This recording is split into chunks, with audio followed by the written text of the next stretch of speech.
Chapter 71. Let her be, leave her alone, you hurt her to the bone. Even wild wolves hide, when licking wounds open wide. At first, Agneta didn't understand that someone was knocking at her door. She was studying for an exam in organic chemistry and assumed that the knocks were on one of the other doors in the student corridor. When she finally opened, she was surprised to see Keivan standing there, looking miserable. I tried talking to Jenny. He sat down heavily on the chair Agneta led him to. She refused to let me in, so I stood there like an idiot, talking through the letterbox. Happy no one kicked me out of the building, except for Jenny, who told me to get lost in a dozen different ways. I just wanted to make her understand that I love her and that I will always be her friend. He put his elbows on his knees and buried his face in his hands. Agneta rolled her office chair across the floor until she was sitting opposite him. She said a lot, but she said, among other things, that I was selfish and that talking would only do me good, not her. That's probably true, you know. He looked at her in surprise. Calmly, she put a hand on his knee and smiled.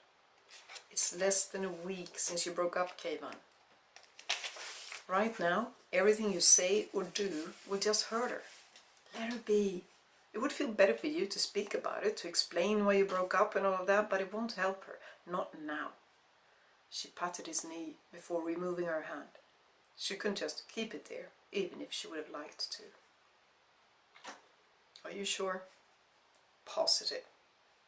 He straightened up and looked around for the first time. Oh, am I disturbing you? He looked at the books on her desk. Agneta shook her head. You never disturb me.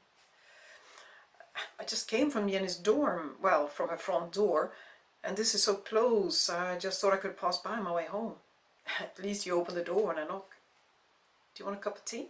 She walked towards the door. After a short hesitation, he said yes. She went out to the kitchen she shared with the other students. Her heart was beating heavily. Keivan was in her room. He was talking to her, needing her. She walked back with careful steps so she wouldn't spill the hot tea on the way. When they sat opposite each other again, he asked what he should do. I can't just ignore her, can I? She has a lot of her stuff at my place, some of mine is at hers. We go to physiotherapy together, decide the song list, where the band will play together. Slowly he began to realize the extent of the change that had taken place when he broke up with Jenny. I can't just ignore her. Yes, you can. You have to, you know. Not forever, but right now.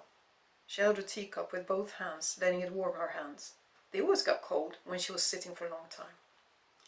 You can give me her things, then I'll give them to her. So she's talking to you?